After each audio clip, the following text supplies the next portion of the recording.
Ahora sí la están viendo. Doc, ahora sí, sí, señor. Sí, señor. Señor. Bueno, en el momento que tengan preguntas, me cuentan, ¿no? Pueden participar en cualquier momento. Listo, entonces vamos a comenzar con este tema que es básico, sobre todo para las rotaciones, porque en las rotaciones lo que hacemos siempre es, con los que estamos pasando revista, tratar de ver imágenes todas las que podamos todo el tiempo. Entonces vamos a comenzar por las más simples, que son las radiografías, que todavía las seguimos usando. Aquí hay un ejemplo de una radiografía de cráneo. Esas se las muestro más a título ilustrativo, porque es de las que menos utilizamos las radiografías. Sin embargo, se las muestro porque muchos de ustedes irán a hacer rural, a sitios donde hayan equipos de rayos X, y la única ayuda que van a tener inicialmente son una radiografía de cráneo, por ejemplo, digamos ante un trauma. Ustedes saben que el trauma es bastante frecuente en nuestro medio. Entonces, la idea es ver qué vemos normalmente en todos estos exámenes. Entonces, aquí tenemos una proyección antero-posterior o AP y una lateral. Recuerden que en el cráneo tenemos lo que es la bóveda craneal y la base del cráneo. Entonces, la bóveda son todos los huesos de arriba, como el frontal, los parietales, temporal, occipital, y la bóveda, el piso, lo que nos forma las fosas. Recuerden que hay una anterior, una media o temporal y una posterior. Entonces acá, por ejemplo, en esta radiografía, pues vamos a poder ver tanto la bóveda como buena parte de la base. Una radiografía nos puede ser útil delante de un traumatismo, pero tampoco nos puede mostrar el problema es el contenido craneal.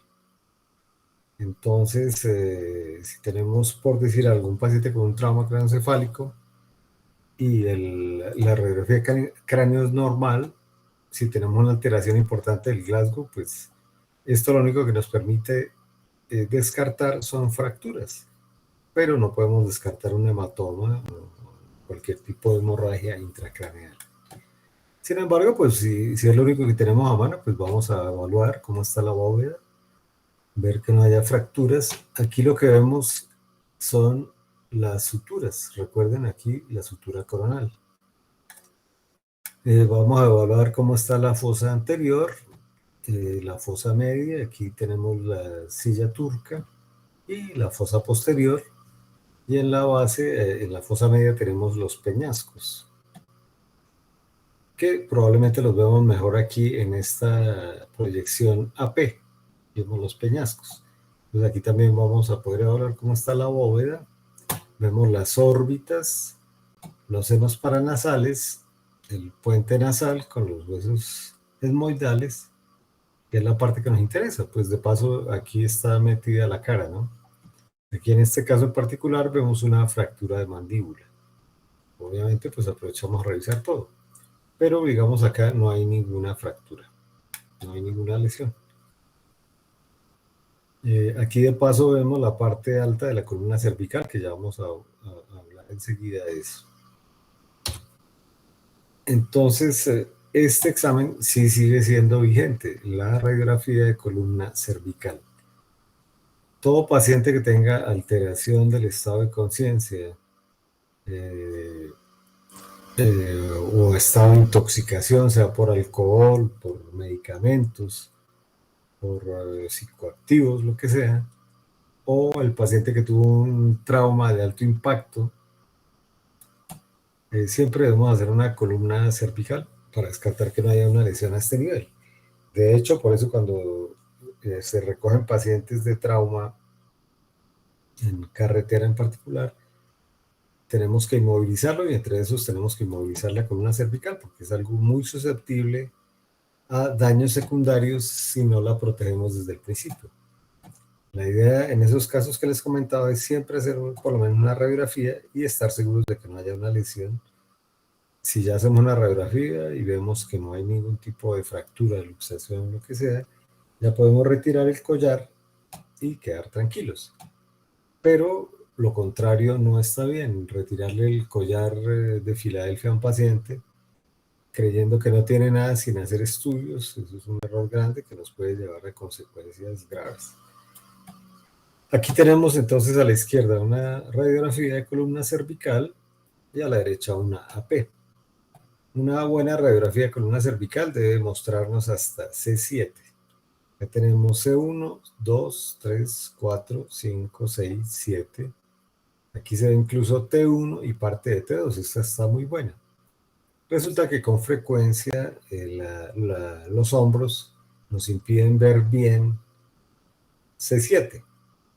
Si ese es el caso, tenemos que tratar de hacer una radiografía jalando los brazos hacia abajo para descender los hombros y ahí sí en la gran mayoría de casos logramos ver C7, que eso es fundamental, llegar a ver hasta C7. Si no lo logramos a pesar de traccionar los brazos, ya nos toca hacer una tomografía para estar totalmente seguros. Porque resulta que los hombros nos pueden cubrir acá y de pronto la fractura la tenemos en C7 o la luxación que nos van a dañar la médula. Entonces siempre estar seguros de que sea visible hasta C7. Lo que vamos a observar es que haya una buena alineación raquídea, como en este caso. Recuerden que les estoy hablando de lo normal solamente. Entonces vemos aquí el borde anterior de las vértebras, el borde posterior y las láminas. Todo tiene que estar bien alineado, así como la altura de los espacios intervertebrales. Revisamos que no haya ninguna fractura ni ninguna listesis. Listesis quiere decir deslizamiento. Puede ser hacia adelante o hacia atrás. Cuando hablamos de columna, hablamos de espóndilo. En este caso, si hay un deslizamiento, hablaremos de espondilolistesis. Bueno, entonces revisamos que todo por acá esté bien. También revisamos el espacio prevertebral. Siempre tiene que haber aquí un espacio hasta C4, que es delgado, y de C5 para abajo es más grueso. Esto es importante porque a veces hay signos indirectos de trauma, como este espacio que está engrosado o acá. Algo que se puede ver como un hematoma, en particular si se trata de trauma, que nos puede estar bloqueando tanto la laringe como la tráquea. En este caso, les insisto, todo esto es normal. En la AP, pues vamos a ver que esté recta la columna. Aquí vemos las alturas de los cuerpos, los espacios intervertebrales. Alcanzamos a ver de C7 para abajo las apófisis espinosas, que aquí son más anchas, por eso no se ven tan definidas. Vemos los agujeros de conjugación de cada lado por donde salen las raíces nerviosas. Todo eso tiene que estar bien simétrico y recto. Esta es una radiografía que no se hace de rutina, pero es importante conocerla, que son las radiografías dinámicas. Eso quiere decir que hacemos una proyección en flexión con la cabeza hacia adelante y una en extensión. Esta nos sirve para, en caso de que haya espondilolistesis, o sea, deslizamiento de alguna vértebra sobre la otra, determinar si se mantiene o si está suelta la vértebra. Entonces, si está suelta una vértebra, en flexión se corre hacia adelante, si está en extensión, se corre hacia atrás. Eso quiere decir que hay una inestabilidad a ese nivel, y la implicación de eso es que si es estable, no se mueve, es manejo médico, y si se mueve, está suelta, es manejo quirúrgico. Eso también nos ayuda a evaluar lesiones de ligamentos que no podemos ver en una posición neutra. Otra proyección que vamos a utilizar es la de odontoides para poder ver la apófisis odontoides. También se llama proyección de boca abierta o de Batters con W. Entonces siempre la odontoides tiene que estar simétrica en relación a las masas laterales de C1. Y aquí vemos el cuerpo de C2, que todo debe estar íntegro. Si usted le hace una AP, pues no vamos a lograr ver por acá odontoides de ninguna forma. Toca bajar la mandíbula para poderla ver allá atrás. Bueno, también podemos hacer obviamente radiografías del resto de columna. En este caso vemos una columna torácica y una tóraco-lumbar.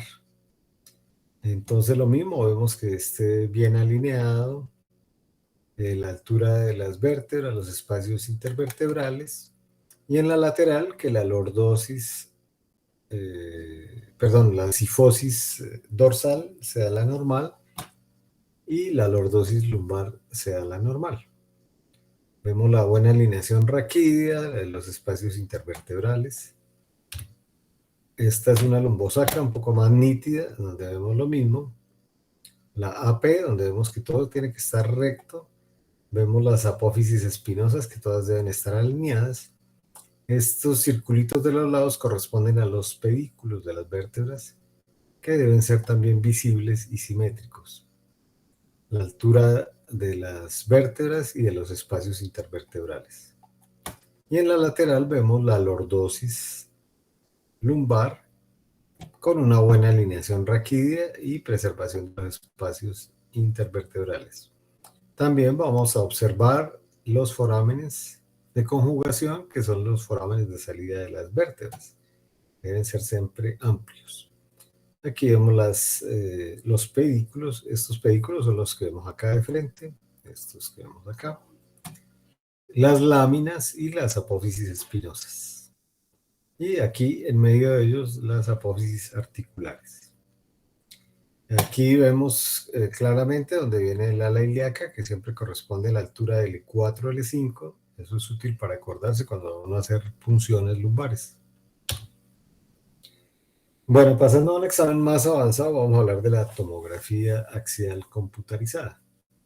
Entonces, este examen es, yo creo que el más utilizado de todos en neurocirugía, porque ahora lo contamos con tomógrafos en muchos sitios, incluso en poblaciones no muy grandes, y nos permite hacer diagnósticos rápidos para llevarnos a decisiones más rápidas también.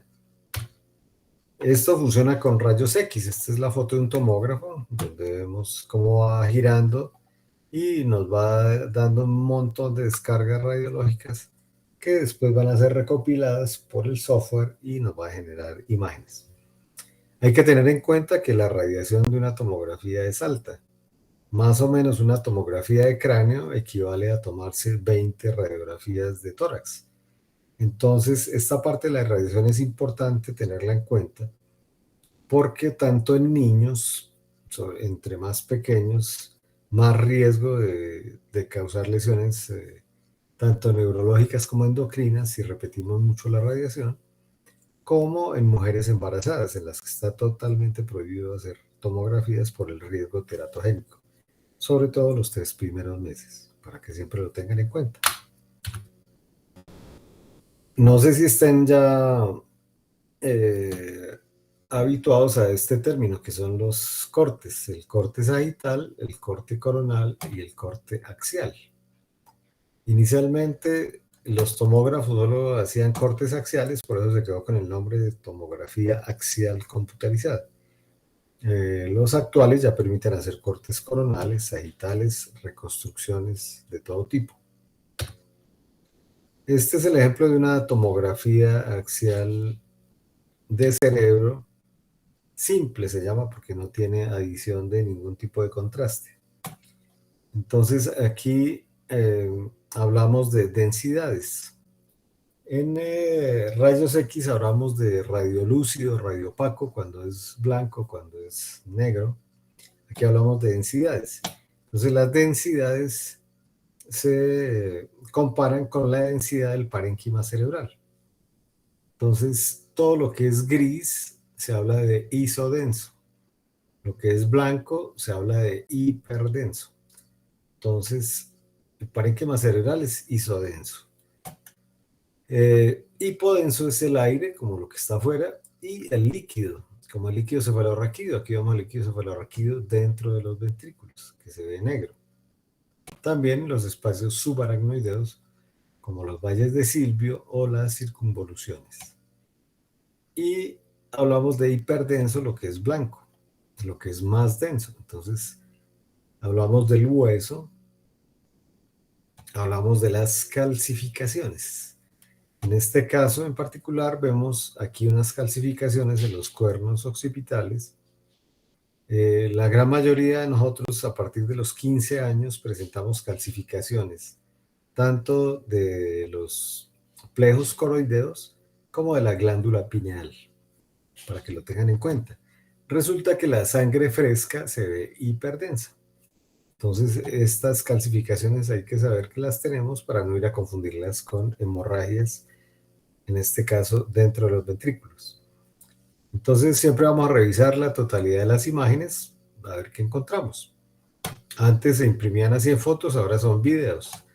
Entonces, podemos revisar de afuera hacia adentro, de dentro hacia afuera, como quieran, pero siempre hay que revisar todos los cortes, revisar el hueso, el espacio subaracnoideo, el parénquima, que no haya lesiones, y los ventrículos.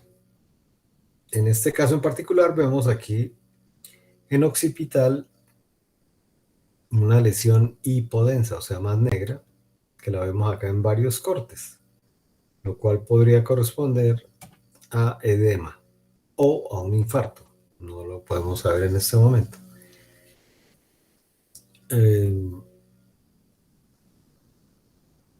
Aquí lo que vemos es que no hay ningún efecto de masa, siempre todo debe estar en la línea media.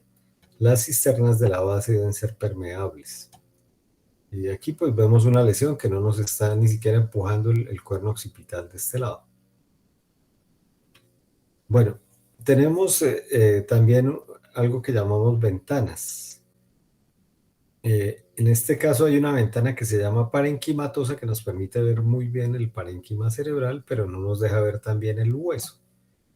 Tenemos esta otra ventana que se llama ósea, donde vemos muy bien el hueso, pero no vemos el parénquima.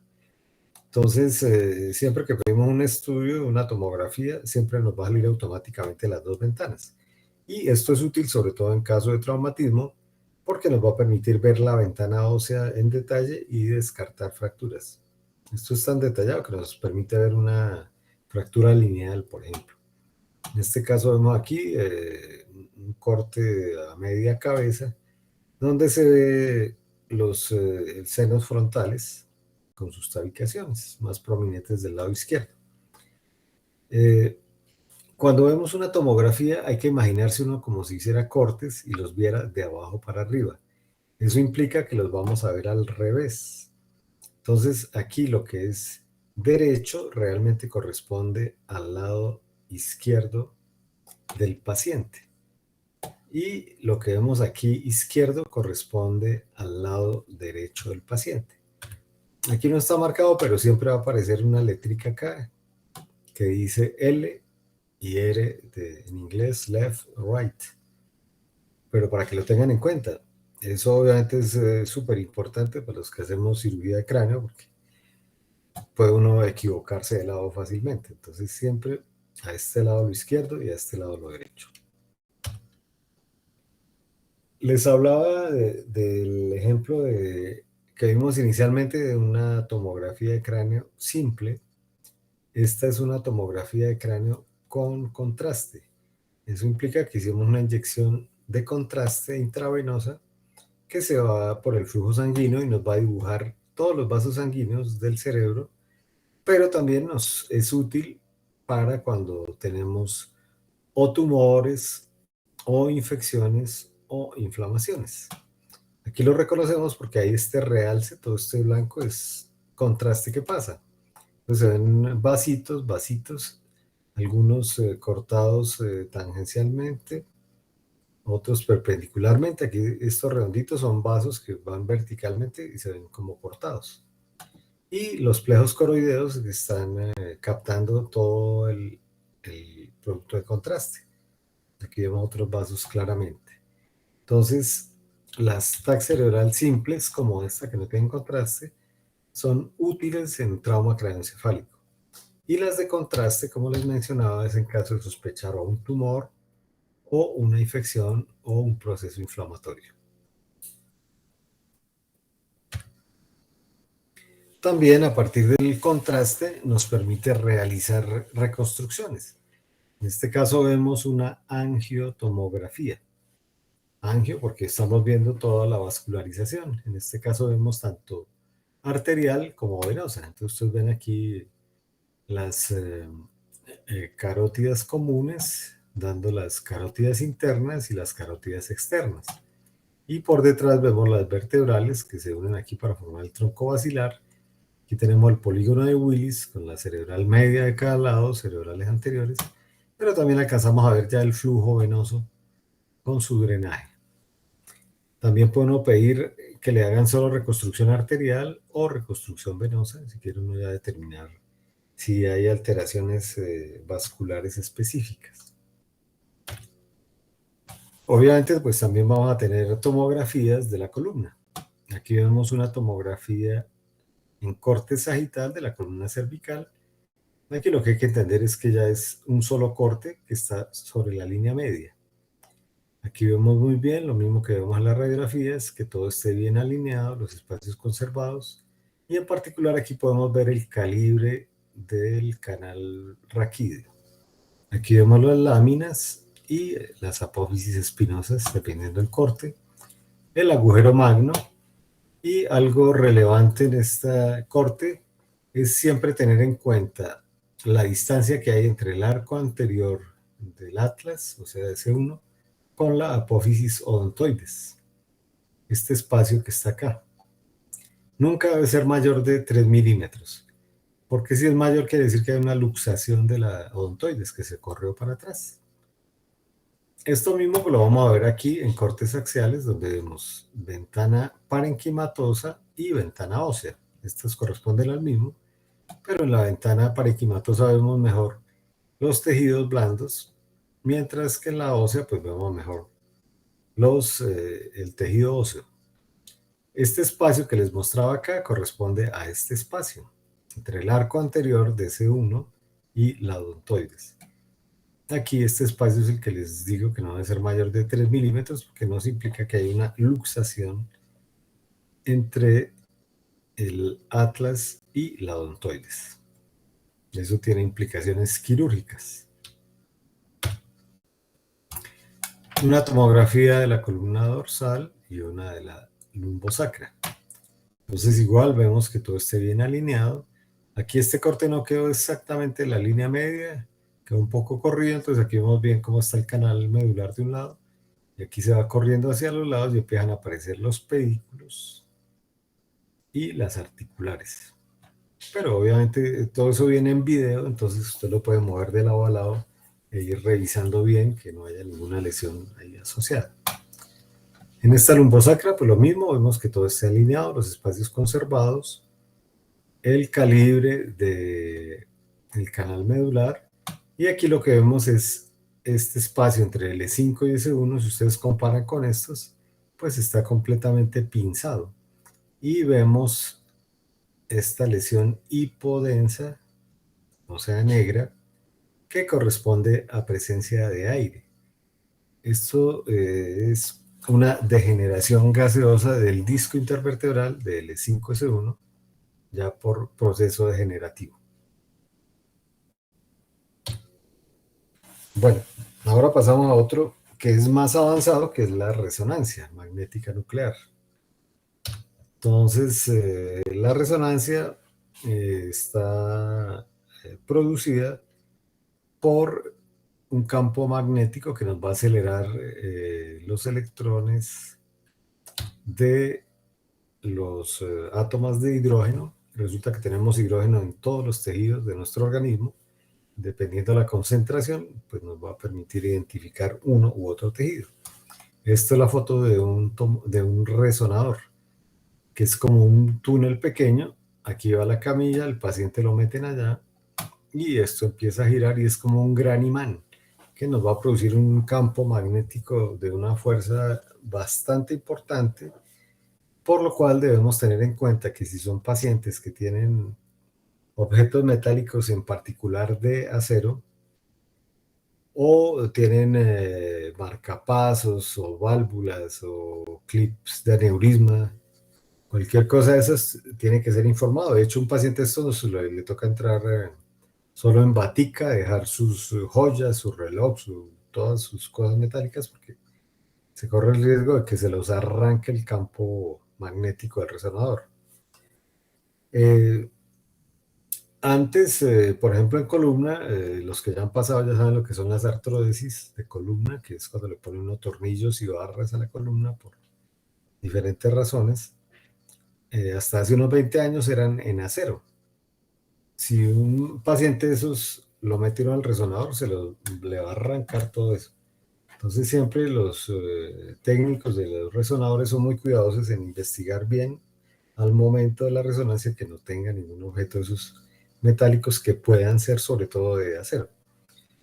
De unos 20 años para acá, las artrodesis de columna y muchos implantes se volvieron de titanio, justamente para poder permitir el ingreso a los resonadores sin riesgo. Entonces, eso tienen que tenerlo en cuenta, que si de unos 20 años para acá no hay ningún inconveniente en hacer resonancias, no va a haber problema con el campo magnético.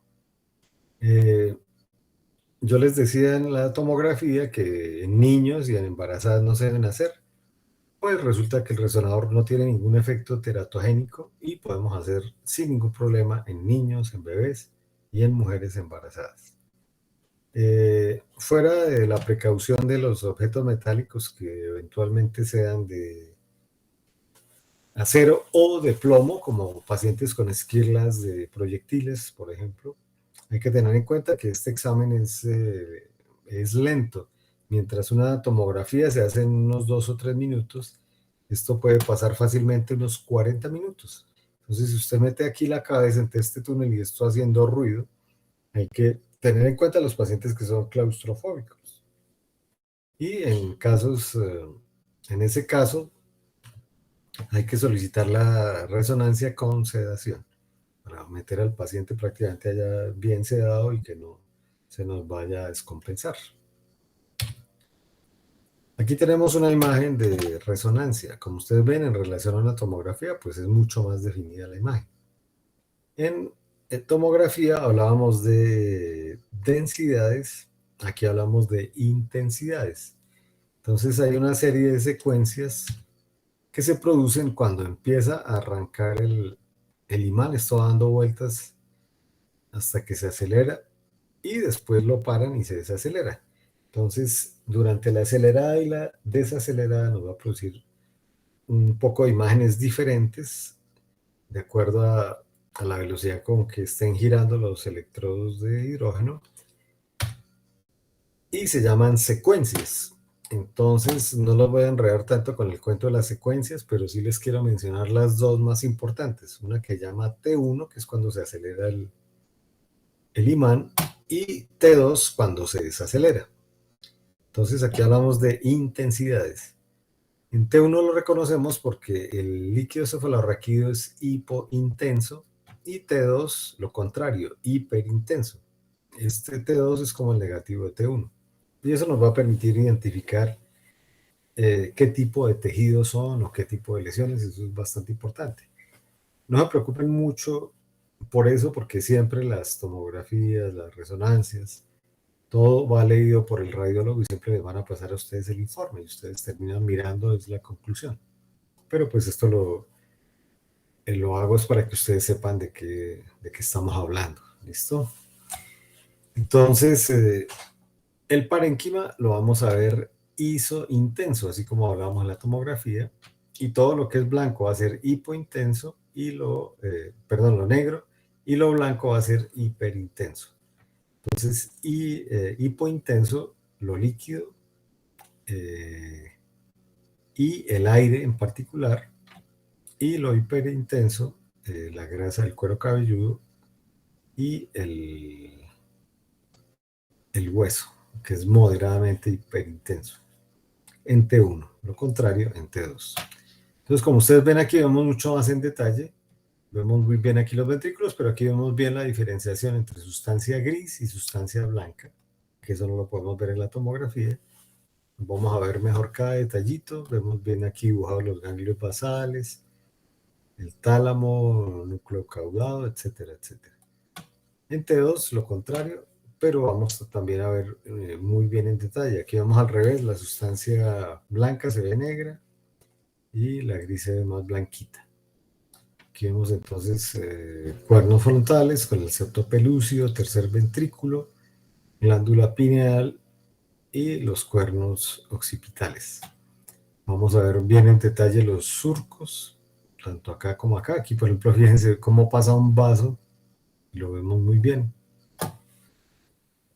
También entonces tenemos las resonancias simples y las resonancias con contraste. Estas siguen siendo simples, pero para mostrarles que se puede hacer cortes sagitales, coronales, y esto sirve hasta para repasar anatomía. Aquí vemos el hueso, que es hiperintenso. Vemos todo el parénquima, esto está sobre la línea media, vemos la cara medial de uno de los hemisferios, que se ve muy bien con las circunvoluciones. Vemos el cuerpo calloso, el septo pelúcido, separando los dos cuernos, y el tercer ventrículo, donde se ven los tálamos. Aquí vemos ya el tallo cerebral y logramos ver esto que es el acueducto de Silvio. El acueducto de Silvio es tan pequeño que en una tomografía no lo logramos identificar, en cambio aquí sí. Aquí vemos el cuarto ventrículo, cerebelo en la fosa posterior. Entonces tenemos igual que revisar todo lo que veamos ahí.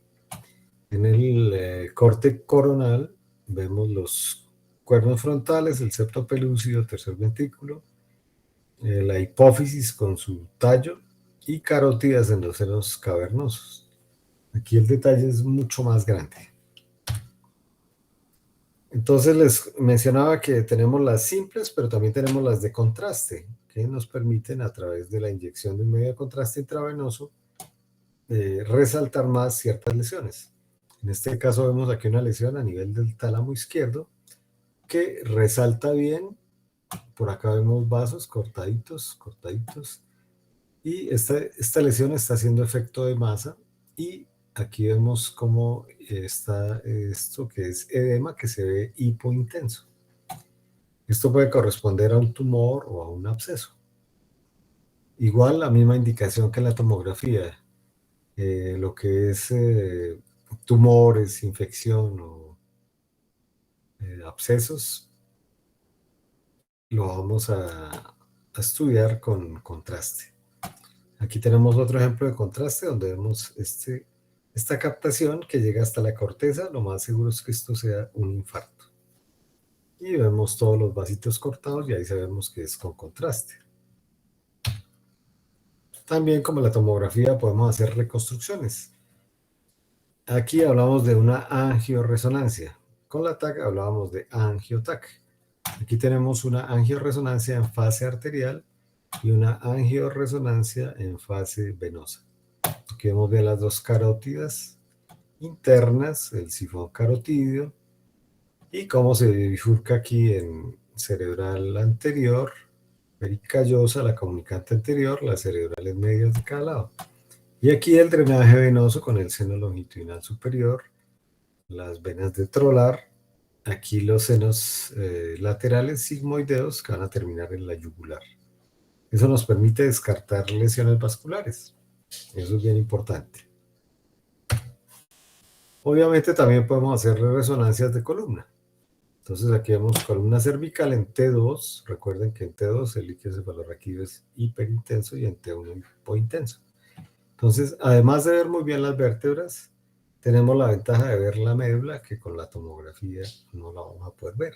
Entonces, si estamos sospechando una lesión de la médula, llámese mielitis, tumor intramedular, hematoma intramedular, lo vamos a lograr ver con una resonancia. Difícilmente lo vemos con un TAC. Aquí vemos, por ejemplo, el calibre del canal medular y vemos que es amplio y una médula normal. Aquí lo que veíamos en los anteriores, todo bien alineado con espacios conservados. Aquí logramos ver fosa posterior, tallo cerebral, etc. Igual en T1. Y un corte axial donde vemos el cuerpo vertebral, articulares, láminas y la médula, que esto no lo vemos en una tomografía, y el espacio subaracnoideo perimedular. Una lumbosacra, igual vemos el canal raquídeo amplio. Aquí vemos que el cono medular llega hasta L1, L2, que es lo que siempre nos han enseñado, que es donde termina. de ahí para abajo la cola de caballo. En esta en particular vemos una protrusión del disco intervertebral del L4 L5. L3 L4 un poquito menos, como para que vayan viendo algunas cositas raras. Bueno, eso en cuanto a la resonancia en general, estamos hablando solo de exámenes normales. El último examen que quiero hablarles es la panangiografía cerebral. Habíamos hablado de angiotag y angioresonancia. Esos son métodos que no son invasivos y nos permiten ver la vascularización. La panangiografía cerebral está encaminada a ver la vascularización, pero es un examen invasivo. Lo que pasa es que es más fiel, más certero que los otros anteriores, el angiotag y la angioresonancia. Entonces, para hacer una panangiografía, hacemos una punción a través de la arteria femoral o braquial y a partir de eso introducimos un catéter que se va subiendo, eso se puede mover la punta y con rayos X vamos viendo dónde va, hasta llegar, en este caso, a la carótida o a la vertebral. Se hacen disparos de contraste y nos van a dibujar toda la vascularización del cráneo. Esto es un ejemplo. Entonces aquí entraron por la carótida, hacen disparos y aquí vemos la carótida interna con su bifurcación en cerebral media, cerebral anterior, y a través de la comunicante posterior alcanza a dibujar la cerebral posterior. Todo esto es carótida externa. Normalmente pues vamos a tener el cráneo encima, que nos va a dificultar un poco la visión. Entonces actualmente utilizamos panangiografía con sustracción digital. Eso quiere decir que le retira la imagen del hueso y nos permite ver así claramente. Entonces aquí vemos una carótida derecha. Subiendo, aquí se bifurca el cerebral anterior, pericallosa y cerebral media. Aquí una carótida izquierda, lo mismo. Y aquí una vertebral, formando el tronco basilar y las cerebrales posteriores. Eso en fase arterial. Esto pasa si no hacemos sustracción digital. Va a estar el cráneo, entonces no nos deja ver tan claramente las imágenes de allá. Ahora pues ya no hay que pedir que sea con sustracción digital, porque ya se hacen automáticamente retirando la densidad del hueso. Aquí vemos también otra con sustracción digital, carótida, cerebral media. Aquí vemos cerebral anterior y a nivel de la comunicante anterior vamos a ver aquí un aneurisma. Ya el doctor Álvarez les hablará de aneurismas, pero como para que vean un poquito cómo se ven esas cosas. Y eso es todo lo que quería contarles para ir empezando con nuestros temas. Bueno, ¿preguntas hasta ahí?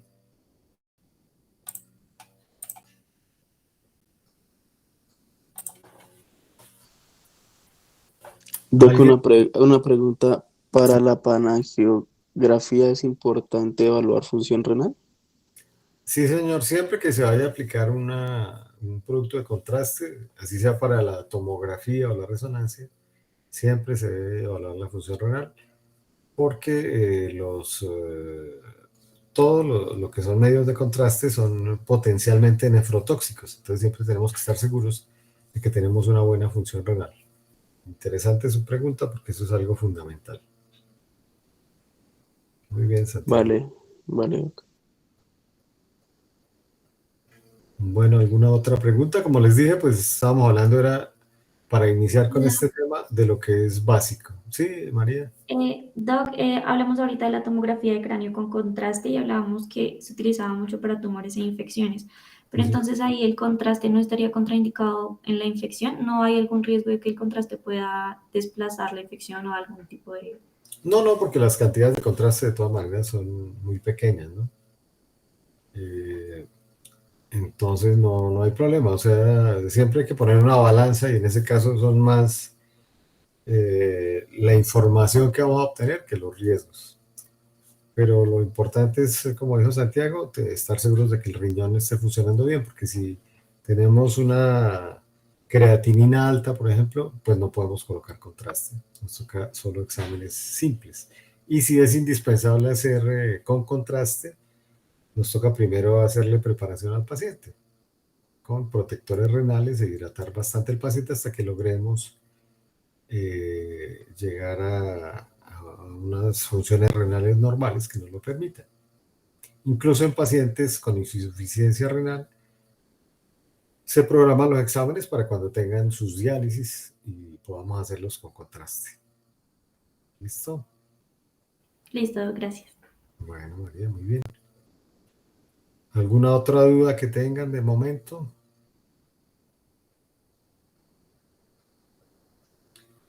Bueno, si no hay más preguntas, entonces le damos espacio a los que nos van a hacer una exposición para ilustrarnos un poco más el tema. Esa es la idea, que yo les hago una charla y después ustedes más es a título ilustrativo que nos van a complementar.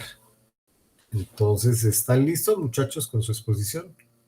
Entonces vamos a ver qué imágenes nos muestran, como para que vayamos empezando a ver imágenes anormales. ¿Listo? ¿Comenzamos? Sí, señor Doc, ya en un momentico compartimos pantalla. Bueno. Mientras ustedes se preparan, entonces les cuento, el siguiente tema es el de lumbago. Para el siguiente grupo, ahí ya, hoy vamos a ver imágenes sueltas. Para el siguiente grupo de lumbago, vamos a hablar de casos clínicos. Entonces, para que el grupo que tenga lumbago, que es lo que sigue, después, bueno, les hablo de los otros temas. Entonces está lumbago, después trauma craneoencefálico y el último es hidrocefalia. Eso ya vamos a hablar todos de casos clínicos. En el de lumbago, que sería el siguiente, vamos a hablar de 3 casos clínicos. Uno de un lumbago normal, otro un lumbago con ciática, y siempre el caso clínico incluyendo tratamiento, ¿no? El segundo lumbago con ciática que termina en cirugía. Y el tercer caso de canal lumbar estrecho. Obviamente si tienen dudas me cuentan y yo estaré pendiente, ¿listo? Bueno, entonces escuchamos a sus compañeros.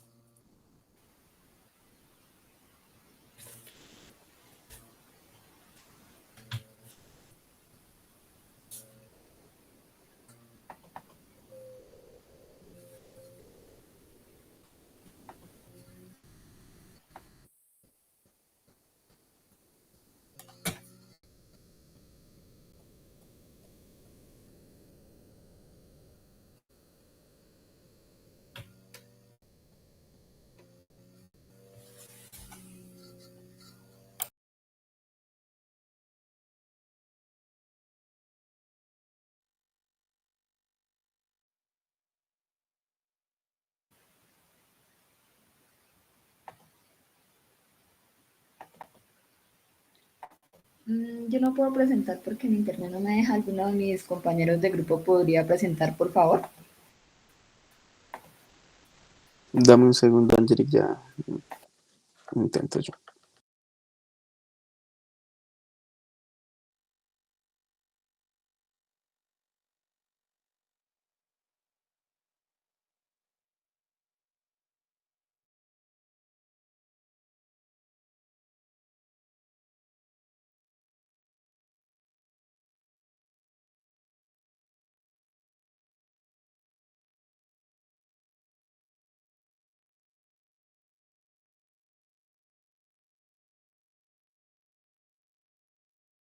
Bien, entonces, buenas tardes. El tema que les vamos a presentar a continuación es el de imágenes radiológicas. El grupo está conformado por Santiago Palma, por María Fernanda Paredes, Sergio Pérez, Luis Pérez, María Isabel Reyes y quien les habla, Angelique Quintana. Siguiente, por favor. Iniciaremos hablando de la radiografía de cráneo. Siguiente. Para ello les hemos traído 2 casos. El primero de ellos se trata de una mujer de 43 años de edad, quien no refiere alergias medicamentosas ni antecedentes personales de interés y acude a urgencias por sus propios medios demandando la realización de una radiografía de cráneo tras haberse caído accidentalmente de su motocicleta a baja velocidad. refiere haber llevado el casco puesto y haberse golpeado en la cara izquierda. No refiere pérdida de conciencia ni vómitos y recuerda en todo momento lo sucedido. En la exploración física se aprecia un hematoma en la zona malar izquierda y un dolor reproducible en la región infraorbitaria de ese mismo lado. No se hallaron a la palpación pues crepitaciones óseas. Se le solicitó una radiografía y en la radiografía anteroposterior encontramos una imagen radiolúcida frontal izquierda, como se ve en la diapositiva. Siguiente.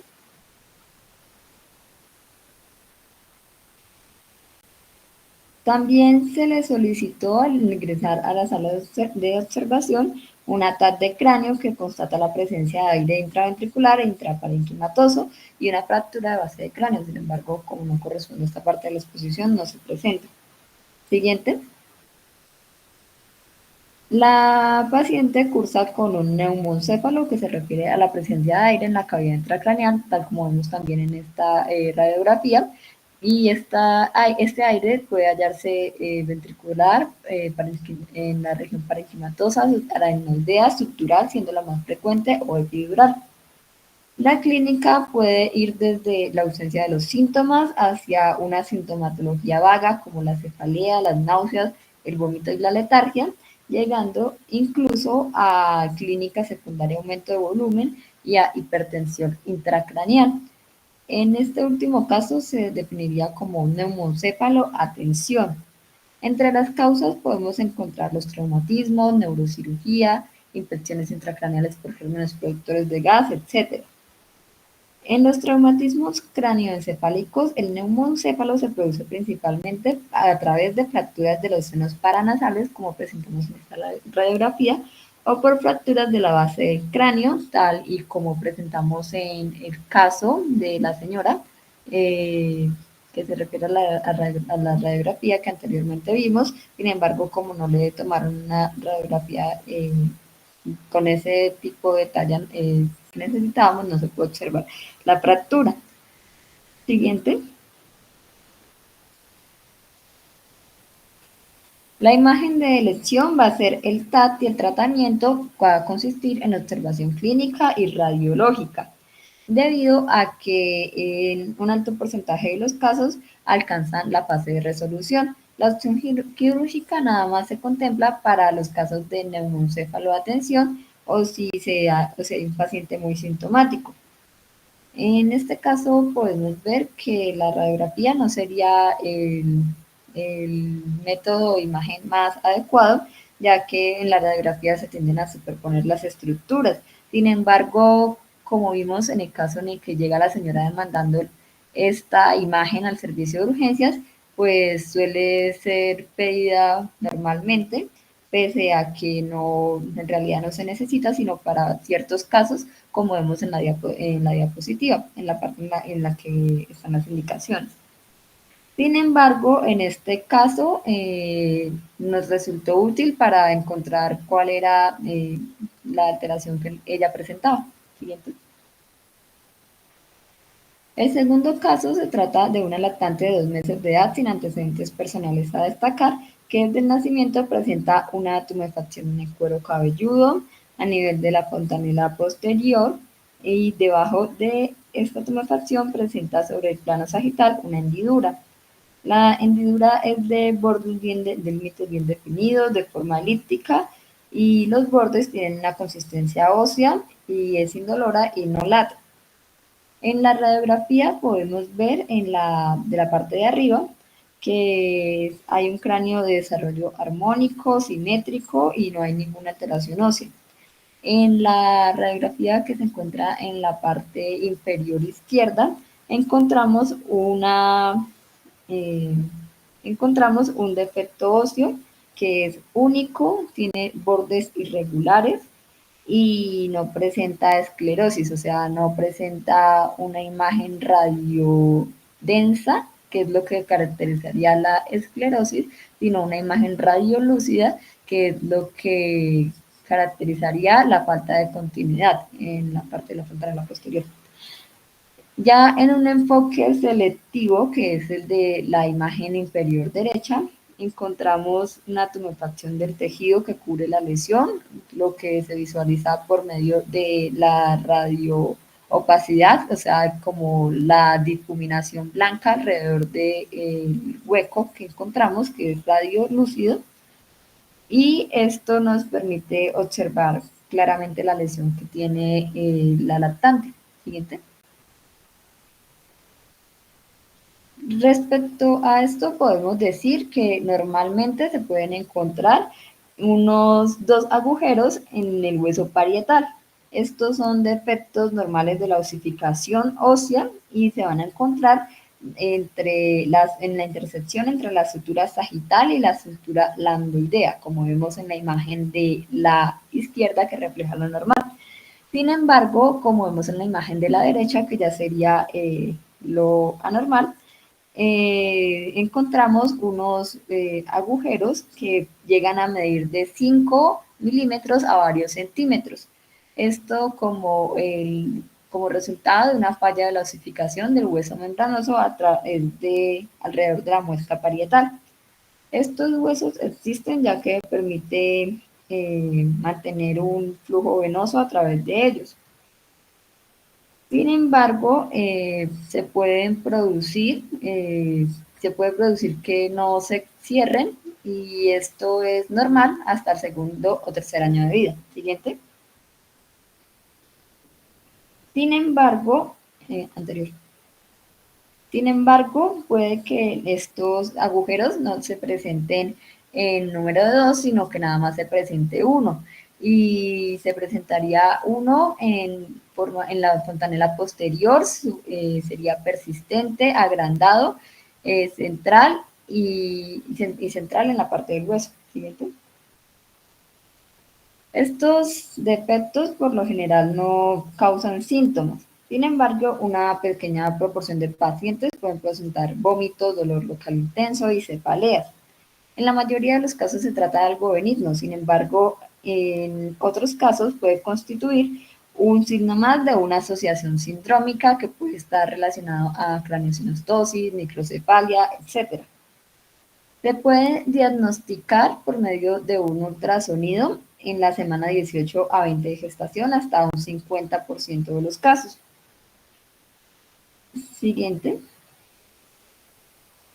Y en la radiografía vamos a encontrar en un enfoque póster o anterior en la presentación habitual, ya que la presentación que mostramos al inicio, la de la lactante, es una presentación más bien atípica, pero en la presentación habitual vamos a encontrar en el enfoque póster o anterior imágenes radiolúcidas, o sea, negras, que se asemejan a un par de anteojos redondeados u ovales y se van a situar cerca de la intersección de la sutura lambdoidea y sagital.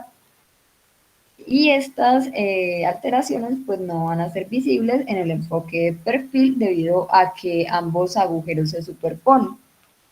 El tratamiento por lo general es conservador, sin embargo, en algunos casos en los que se busca proteger al cerebro de potenciales injurias de origen traumático, se puede hacer el cierre del defecto con injerto óseo autólogo. La imagen de elección va a ser la ultrasonografía, ya que la ultrasonografía nos permite saber si en ese hueco se está formando un hematoma, si se trata de un encefalocele, nos permite distinguir bien si se trata de un agujero parietal agrandado o de la fontanela, entre otras cosas. Y por último, decir que en estos casos la radiografía no es la elección, ya que si se cuenta con una tomografía, pues sería mejor la tomografía. Siguiente. Bueno, ahora vamos a hablar sobre radiografía de columna. Porfa, pásala.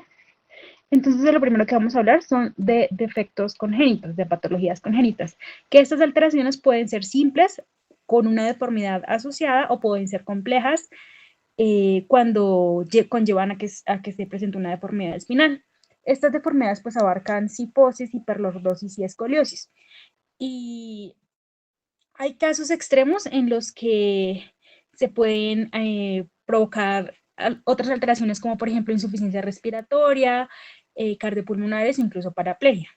Entonces, dentro de las patologías congénitas, las podemos clasificar según su origen, principalmente si es un defecto en la formación vertical. En estos casos, pues la vértebra o alguna parte de la vértebra no se desarrolla y se presentan alteraciones como agenesia o vértebra en cuña, hemivértebra o vértebra en forma de mariposa. Como podemos ver en la imagen, sería la correspondiente a la número B, que es lo que se conoce como una vértebra en mariposa. Después tenemos defectos de la segmentación, que son vértebras embrionarias que no se separan y pues dan lugar a bloques vertebrales congénitos. En este caso estaríamos hablando de la imagen número C, donde lo señala la flechita. Y finalmente tenemos un defecto mixto de formación y segmentación vertebral. Digamos que pues las alteraciones congénitas pueden ser simples y se puede considerar que está sufriendo una transición o que puede haber una variante de la columna que se presenta esto más o menos en un 20% de las personas. Bueno, entonces en las imágenes que faltaron por decir está la A, que pues, en la A se presenta una cifosis congénita que ha sido secundaria a las vértebras en cuña. La C, tenemos la vértebra congénita que corresponde a C2, perdón, al bloque vertebral congénito que corresponde a C2 y C3, y la D tenemos una sacralización alar derecha de L5 con una neoarticulación de la apófisis transversal de L5 al sacro, que es lo que se muestra en la flechita. Siguiente. Dentro de entonces el otro grupo que tenemos está pues la patología traumática, que para este caso la capacidad de diagnosticar que tiene la radiografía simple pues puede ser a veces insuficiente para cierto tipo de fracturas, pero sin embargo es mucho mejor para fracturas traumáticas que para fracturas que son por insuficiencia o secundarias a osteoporosis o patológicas. Además, pues que también de las fracturas que pueden ser secundarias a una afectación de un tumor vertebral. Entonces es muy importante que siempre que se vaya a tomar la radiografía se puedan visualizar las 7 vértebras cervicales en proyección lateral para descartar lesiones. Y si esto no es posible, pues siempre hay que recurrir a que se realice un TAC.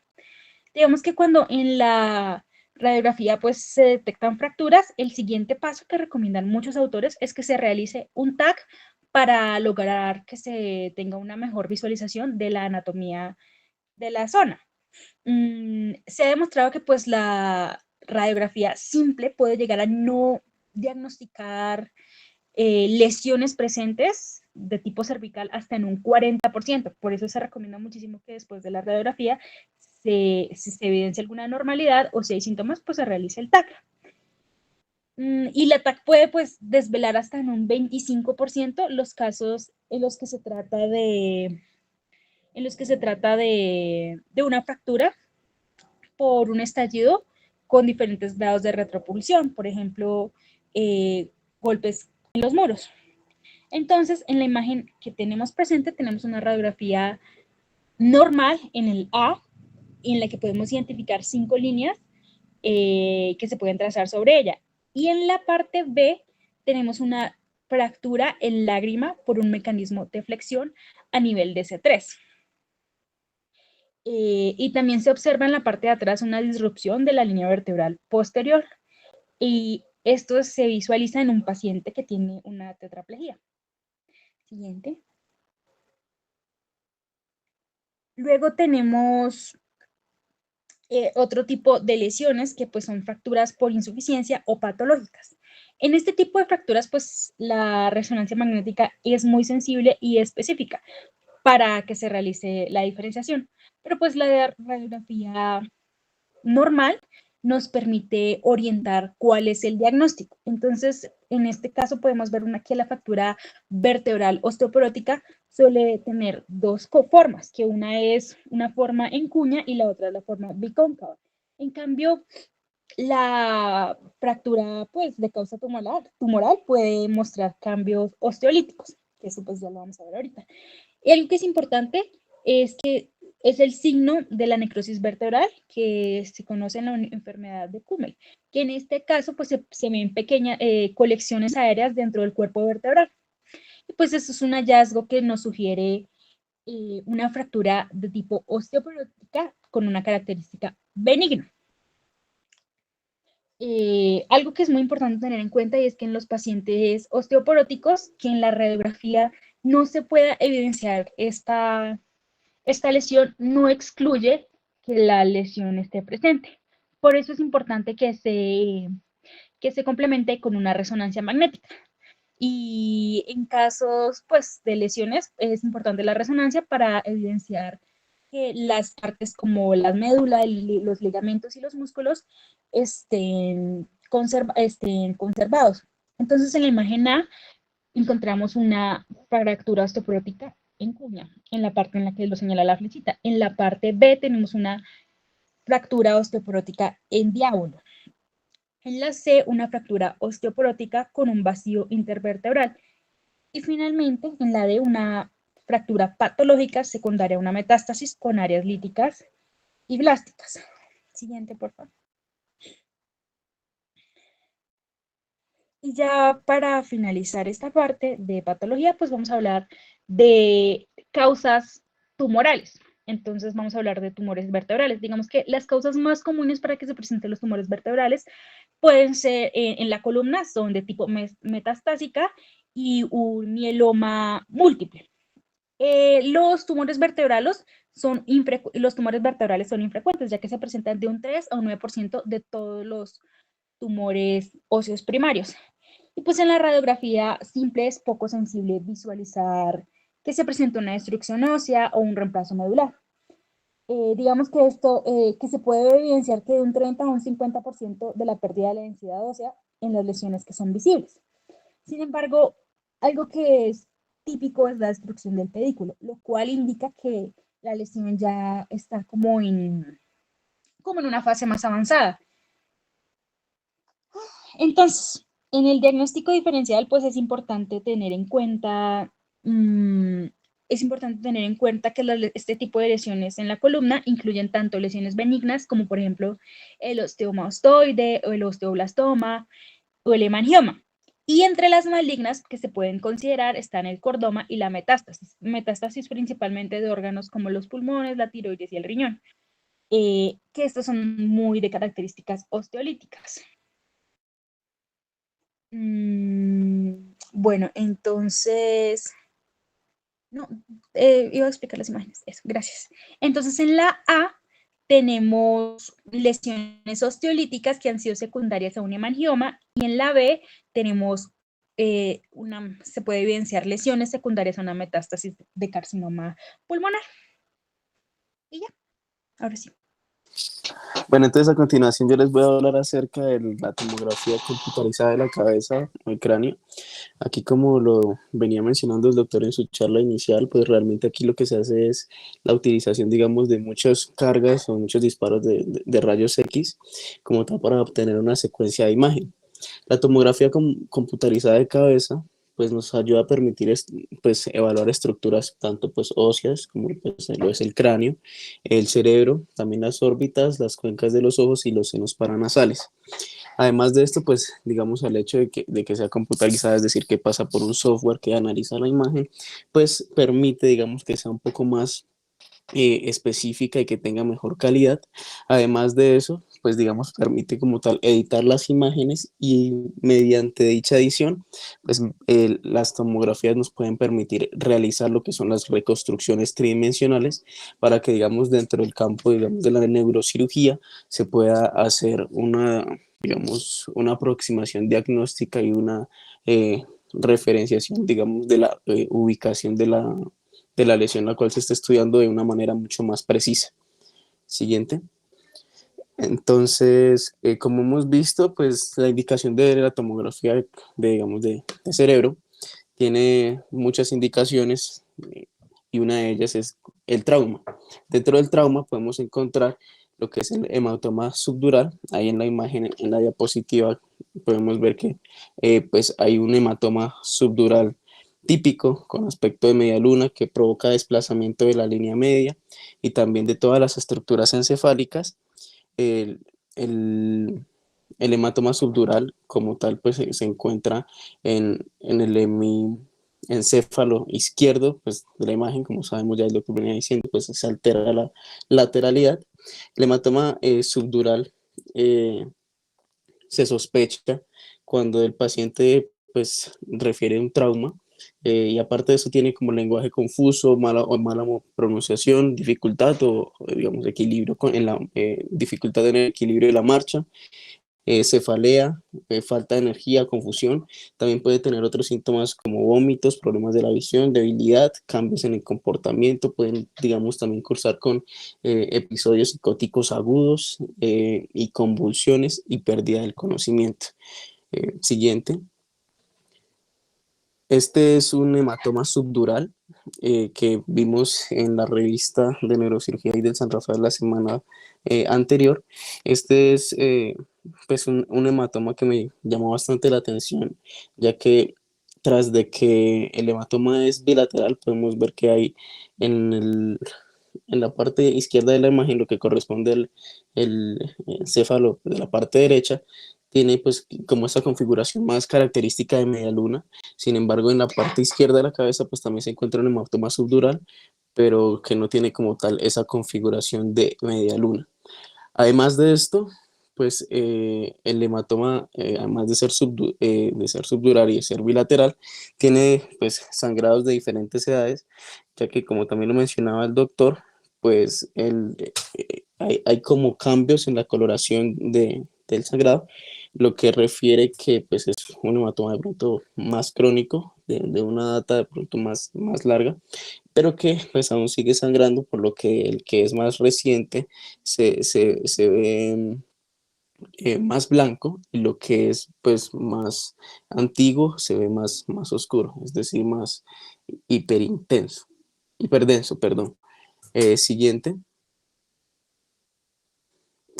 Perdón, en anterior se me olvidó mencionar que existen algunos factores de riesgo que nos ayudan a sospechar en qué pacientes podemos tener más riesgo de un hematoma subdural. Entonces, es más que todo el adulto mayor que sufre algún traumatismo craneal. Además de eso, pues los pacientes con alcoholismo, ya que con alcoholismo crónico, ya que dicho alcoholismo crónico lo que genera a nivel cerebral es una atrofia de las circunvoluciones y esa atrofia de las circunvoluciones permite pues, mayor espacio que permite un posterior sangrado. Asimismo, los pacientes que tengan coagulopatías o que por alguna otra patología adyacente pues, estén en tratamiento con anticoagulación, ya sea profiláctica o plena. Siguiente. Y estas dos pues, son también hemorragias. En la izquierda pues podemos ver lo que es una hiperdensidad en la región izquierda de la cabeza, del cerebro, la cual pues habla de una hemorragia intracraneal. Entonces eso también puede ser una manifestación, o sea, así se puede ver lo que se denomina pues un ictus hemorrágico. Recordar que pues los ictus hemorrágicos, a pesar de no ser tan frecuentes a comparación de los isquémicos, pues también se presentan y tienen todos los factores de riesgos asociados pues al riesgo cardiovascular y pues a la enfermedad vascular.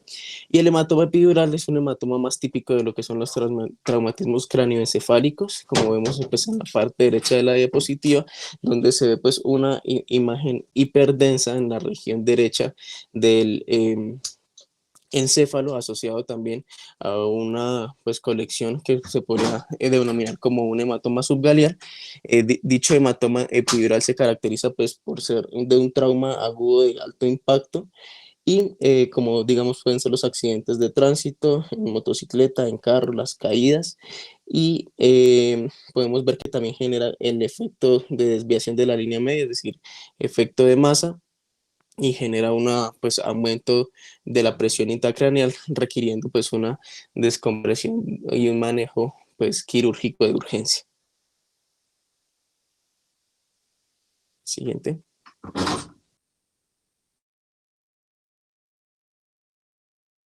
Bueno, entonces continuando, vamos a hablar del TAC de columna y en este vamos a observar específicamente, pues hoy les voy a mostrar dos dos patologías y la primera va a ser un paciente que específicamente era un paciente joven, un paciente de 14 años y vamos a ver que este paciente pues acudía por otra sintomatología, tenía fiebre, tenía malestar general y asociado a esto pues presentaba dolor dorsolumbar. En este paciente característico, pues que el paciente ingresó, pues no le sospechaban, demoró harto para que le realizaran estas imágenes, luego de que le pues pasara por varios especialistas. Específicamente la imagen, entonces en la imagen A, donde están las flechas, vamos a observar pues que es de un corte sagital. En la imagen B es un corte axial a nivel de T3 y T4 y en la imagen C es un corte axial a nivel de T8, básicamente donde están las dos flechas. ¿Qué nos representa esta imagen? Son lesiones erosivas, conocidas como geodas, y pues fractura en los cuerpos vertebrales en estos segmentos, a nivel de T3, de T4, de T7, de T8 y de T9. Esta patología es importante pues recordar que en cuanto a su epidemiología pues va a ser más frecuente en hombres, se va a diseminar por vía hematógena pues desde el sistema respiratorio, genitourinario o pues por continuación pues por extensión directa. Entonces básicamente este paciente tuvo la diseminación por vía hematógena. Como clásico vamos a encontrar que hay una extensión de los ligamentos de ese acceso y específicamente en el ligamento longitudinal anterior o posterior que va a estar pues, a una vértebra. En la clínica vamos a encontrar dolor, fiebre, diaforesis nocturna, pues dependiendo de la evolución pues el estadio de la patología y complicaciones, pues puede presentar deformidades de la columna y un déficit neurológico pues consecuente a esas deformidades. En estas imágenes de este paciente específicamente, pues al presentarse en un paciente muy joven, pues por el secundario a esa infección, em, pues luego le realizaron otro tipo de imágenes, una resonancia magnética, pues que iba a ampliar un poco más esta patología y este paciente como tratamiento se le hizo una cirugía para poder evitar pues esas complicaciones que ya les mencioné. La segunda patología en la que observamos esta tomografía es un neumoquiste intraóseo y básicamente lo que observamos es que hay una lesión que está bien definida a nivel del cuerpo vertebral, a nivel de L5. Esto pues como con una presencia o una densidad de gas y vamos a ver que adicional a esto pues va a haber una discopatía degenerativa a nivel lumbosacro eh, que lo que hace es que pues demuestra pues una pérdida de la altura y esto va a hacer que además de ese neumoquiste que se observa aquí abajo de la vértebra pues se va a observar que hay un gas en ese espacio discal. Este es de un caso de un paciente de 49 años que inicialmente pues ingresó por lumbalgia que no presentaba irradiación de la patología de la lumbalgia. Sin embargo, este neumoquiste se le encontraron incidentalmente pues, en el estudio de la lumbalgia. Específicamente esta patología de este neumoquiste vamos a encontrar que tiene una prevalencia del 10.3%, es más frecuente a nivel de la columna cervical y también es mayor en hombres. Básicamente ocurre porque hay cambios degenerativos a nivel de las articulaciones. Esa es como una teoría de esa patología. Otra teoría es que está asociado pues a los cambios de presión y lo que se produce es un nitrógeno gaseoso que pues va a migrar a través del hueso subcondral a nivel del cuerpo vertebral y esto se conoce como un fenómeno de vacío, pero específicamente pues no hay como una fisiopatología o una teoría ya estipulada, sino que se pueden asociar a alguna de esas dos. Y en cuanto a la clínica, los pacientes suelen ser asintomáticos y lo que les decía, así como en el caso del paciente, es un diagnóstico incidental que lo importante es poderlo diferenciar con otras patologías como la osteonecrosis, quistes óseos o subcondrales, gas intraóseo debido a algún trauma, por una patología, un trauma penetrante asociado. Entonces es importante como saber que existen, conocerlos y diferenciarlos de algunas otras patologías que sí puedan ser sintomáticas. Bueno, ahora vamos a hablar de la resonancia magnética de cráneo. Siguiente, por favor. Aquí vamos a tener un glioblastoma multiforme y pues el caso va a ser de un hombre de 80 años con un antecedente familiar de cáncer de próstata, quien sufrió una caída desde su propia altura y se golpeó el lado izquierdo de la cabeza. Él refiere no recordar los detalles de la caída y tuvo pues que despertarlo por parte de los familiares. El paciente presentó dificultad persistente en el equilibrio y la memoria, motivo por el cual pues llegó a urgencias donde se le realizó una tomografía de cráneo simple que mostró resultados anormales. Por lo tanto, se le realizó una resonancia magnética donde pues presentó unas lesiones heterogéneas que yo les voy a nombrar. Entonces, la primera imagen es una imagen de una resonancia magnética de un corte axial que muestra una masa de localización temporoparietal derecha que va a ser heterogénea con unos límites poco definidos, que además de eso va a tener como una zona central de necrosis y va a tener una disminución de los surcos, además de que es importante el efecto como de masa que se está presentando en la imagen y pues que genera el desplazamiento de la línea media.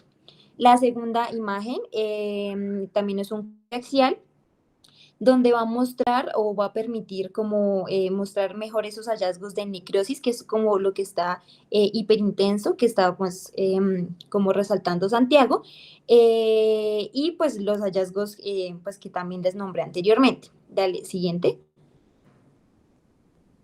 En esta tercera imagen vamos a ver que va a haber también una extensión de edema en la sustancia blanca, que es como todo lo hiperintenso también que les estaba mostrando Santiago, y eso también es secundario a la tumoración. Siguiente, por favor. Aquí pues vamos a ver que... en este caso, pues también vamos a ver esa extensión, ese edema y esa zona central que nos está mostrando pues el área de necrosis. Y dale una vez siguiente, por favor. Y en esta imagen, pues vamos a poder como identificar esa, pues también la desviación de la línea media y también la desviación del tronco encefálico hacia la izquierda, también relacionado con la tumoración que presenta el paciente. Y pues acá vamos a poner, pues poder como identificar mejor esa zona de necrosis, que es como en este caso lo hipointenso, o sea, como lo del centro que nos está mostrando también Santiago. Siguiente, por favor. Y pues un pequeño como abrebocas de la enfermedad, el glioblastoma, según la OMS, es el tumor primario encefálico más frecuente con diferenciación astrocítica predominante y es caracterizado por la atipia, el pleomorfismo, la actividad mitótica, pues porque crece bastante rápido, la trombosis vascular, la proliferación microvascular y la necrosis, como yo les mostré en las imágenes anteriores. El glioblastoma también va a representar del 12 al 15% de las neoplasias intracraneales y del 60 al 75% de los tumores astrocíticos. Además de eso, va a haber como dos maneras en las que se puede presentar. Entonces, de manera primaria, donde no hay lesiones precursoras, y de manera secundaria, a partir de una transformación de un tumor glial difuso de un grado menor. Dentro de lo característico, pues está el hecho de que tiene una naturaleza infiltrativa y que esas relaciones como funcionales cerebrales no permite que se pueda extraer completamente ese tumor. Además de eso, la supervivencia es menor a un año en el 50% de los casos. En cuanto a la localización, el 31% de los casos se encuentra en el lóbulo temporal, el 24% en el lóbulo parietal, el 23% en el lóbulo frontal y el 16% en el lóbulo occipital. Y dentro del cuadro clínico, pues generalmente los signos que se presentan pueden estar asociados a la hipertensión intracraniana, como lo son la cefalea, las náuseas y el vómito, o alteraciones también en el estado de conciencia. Además de eso, también tenemos alguna afectación locorregional, ya sea por compresión, por invasión o por edema. En este caso se puede presentar convulsiones, déficit neurológico o cambios en las funciones mentales. Siguiente, por favor. En este caso, pues vamos a ver un absceso cerebral que en lo que encontramos es una mujer de 55 años con un antecedente de insuficiencia renal crónica por hialinosis focal, quien ingresa por un cuadro clínico de 4 días de evolución con un cuadro febril, disminución del nivel de conciencia y pérdida de fuerza progresiva en el miembro, como en la parte izquierda. Además de eso, pues la fiebre era cuantificada en 38 grados centígrados, tenía un Glasgow de 12 y tenía paresia facio-brachiocrural izquierda, tenía hiperreflexia de miembros izquierdos y reflejo cutáneo plantar izquierdo extensor. En la tomografía, pues salió una lesión hipodensa a nivel parietal derecho con edema perilesional, pero ya acá como tal en la resonancia, que es la imagen que estamos viendo allí, se pudo identificar una imagen hiperintensa en el lóbulo parietal derecho, que presenta como esa captación de contraste de manera como sutil porque no se ve como tan blanquito, y pues esa lesión va a ser irregular, va a estar delimitando como una zona también hipointensa, que esa zona hipointensa que está como en la región del centro, no sé si la alcanzan a ver, también son hallazgos de necrosis. Siguiente, por favor.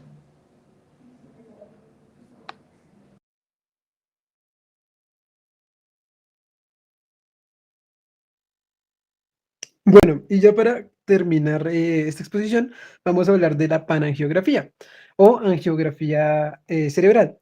Bueno, ya no les explicó un poco el doctor, ¿o no? Pues ya nos explicó bastante de la técnica.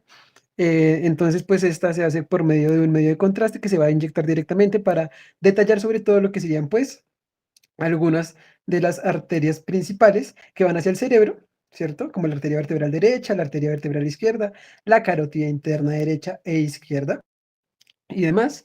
Y vamos a ver que se utiliza sobre todo para la observación detallada de lo que son malformaciones, ¿cierto? Vasculares, vasoespasmos, y digamos que algo que nos permite ver con mucho detalle en nuestro medio, pues es lo que son aneurismas. Entonces vamos a ver que de pronto es donde más aplicación, por lo menos nosotros hemos podido ver en cirugía vascular y demás. Y pues, siguiente. Por lo mismo, bueno, esta es una imagen de lo que normalmente vemos, entonces pues aquí podemos observar una proyección transversal de toda la parte cerebral y vertebrovascular, ¿cierto? En donde podemos observar algunas de las arterias, como les venía mencionando, vertebrales y carótidas, izquierda y derecha, pero vamos a enfocarnos, siguiente, en lo que sería lo anormal, ¿cierto? Como, por ejemplo, les venía comentando, un aneurisma de la arteria carótida, en donde podemos ver tanto la dimensión del aneurisma o incluso, digamos, si hay rotura del mismo. Entonces, esta es una de las facilidades que nos da pues la panangiografía y es poder detallar cuando este aneurisma está roto y además nos permite, digamos, que hacer un análisis de cómo se podría ya intervenir a partir, digamos, de la colocación de un stent, que es este tubo, muchas veces pues de titanio, ¿cierto? Que se coloca para poder, digamos que generar una desviación incluso del flujo sanguíneo y evitar que este pues aneurisma siga creciendo y pues llegue a la rotura del mismo. Siguiente. Luego tenemos lo que es, pues por ejemplo aquí, el aneurisma del ápice carótido, ¿cierto? Entonces, en este vamos a ver que se presenta un aneurisma en el ápice carótido derecho, con cuello y cúpula visible en dirección cefálica y hacia el lóbulo frontal, que es el que podemos ver, eso ahí donde está señalando Liz, que es la que está presentando la presentación. Siguiente. Y otra funcionalidad es poder observar lo que son las malformaciones arteriovenosas. Entonces, dentro de estas malformaciones arteriovenosas, vamos a poder observar, pues en un lado está cómo se vería y pues para detallarlo mejor, en rojito, vamos a poder observar por ejemplo, en la imagen arriba a la izquierda, que estamos en una observación de las arterias en un corte coronal, ¿cierto? Y pues básicamente en todas estas imágenes se ve, digamos que la misma malformación, solo que desde vistas diferentes. Ya digamos arriba a la derecha, ¿cierto? Podemos ver es una vista sagital de la misma fase arterial. Abajo a la izquierda podemos ver lo que sería un corte coronal y a la derecha un corte sagital, pero de la fase venosa. Entonces, donde vemos como más congestión de vasos es la parte arterial y donde vemos de pronto un mayor calibre es la parte venosa. Y básicamente lo que podemos observar ahí es que hay en la zona del lóbulo temporal una malformación vascular, ¿cierto? Y entonces, pues es como toda esta parte arteriovenosa tiene como algunas variantes anatómicas. Siguiente. En esta otra imagen, entonces lo que podemos observar es un aneurisma sacular, ¿cierto? Es lo que está pintado de verde. Y digamos que aquí básicamente es un aneurisma de la arteria cerebral media, en donde se hace una angiografía por sustracción digital en una vista antero-posterior y es la fase arterial sobre todo. Entonces vamos a poder ver la arteria cerebral media derecha cercana a la bifurcación de la arteria carótida interna, como pues está ahí señalado. Siguiente. Aquí vemos otra aneurisma, que creo que este también lo presentó el doctor, de la bifurcación de la arteria cerebral media, ¿cierto? Y lo importante, y digamos que lo valioso en este caso, es que es muy intuitivo la observación del mismo, porque básicamente, pues ya conociendo toda la anatomía normal, podemos observar, digamos, estas dilataciones en la panangiografía, que son muy evidentes, y pues que ya nos permite también, digamos, que hacer un discernimiento sobre si podemos hacer una terapia endovascular o, digamos, incluso una terapia abierta. Pero que en estos casos, pues, bueno, de acuerdo a muchos factores como la edad del paciente y demás, podríamos decantarnos por una u por otra. Y ya, siguiente, creo que ya no son, me falta una. Sí. Y por último, pues es otra, digamos que observación de alguna malformación arteriovenosa cerebral. En este caso, vamos a poder ver una proyección con máxima intensidad que está rotada y entonces se va a ver la maraña de todos estos vasos sanguíneos, ¿cierto? Y en este se va a poder ver que se está detallando sobre todo lo que es la arteria cerebral posterior izquierda, en la cual está agrandada, ¿cierto? Abajito, en esta parte es donde está señalado, y drenado por una vena que también está agrandada. Entonces, estas son las malformaciones arteriovenosas que podemos ver en este sentido. Y ya. Gracias.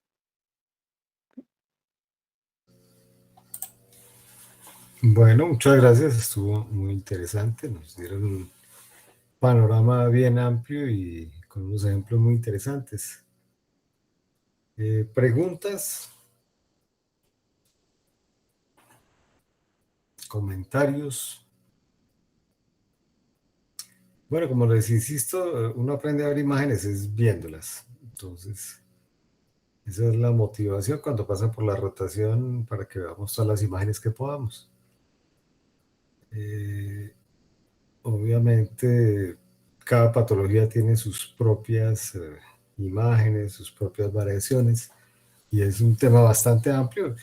Esto simplemente es un panorama como para que estén ubicados y sepan de los exámenes lo fundamental, ¿no?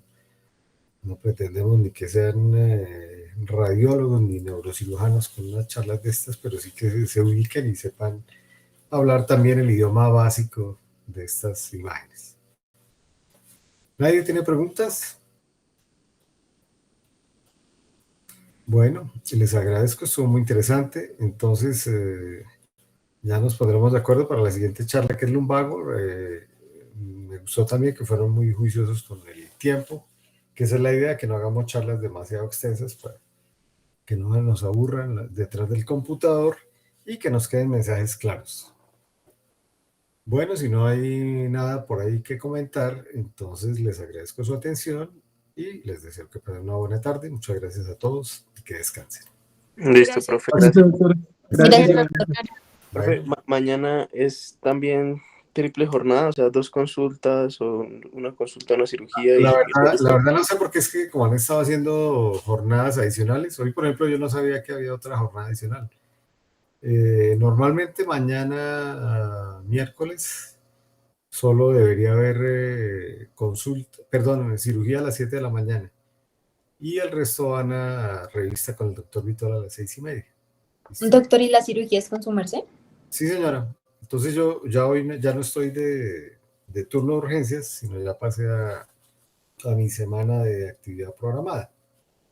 Entonces, de paso, les comentamos a sus compañeros lo que ya les he comentado, que por cuestiones laborales con el doctor Álvarez solo estamos 2 semanas continuas y después 2 semanas no estamos en el hospital, pero están los doctores Vitola y Pinzón, que ellos nos colaboran, y como hay el convenio con el hospital, pues ellos los llevan a todas las prácticas sin ningún problema y seguimos con los mismos horarios y ustedes pueden asistir a todo. ¿Listo? Cualquier duda que tengan me preguntan, por favor. Vale, doctor. Gracias. Mañana cirugía a las 7 conmigo y gracias por esos saludos que manda María, muy alegres.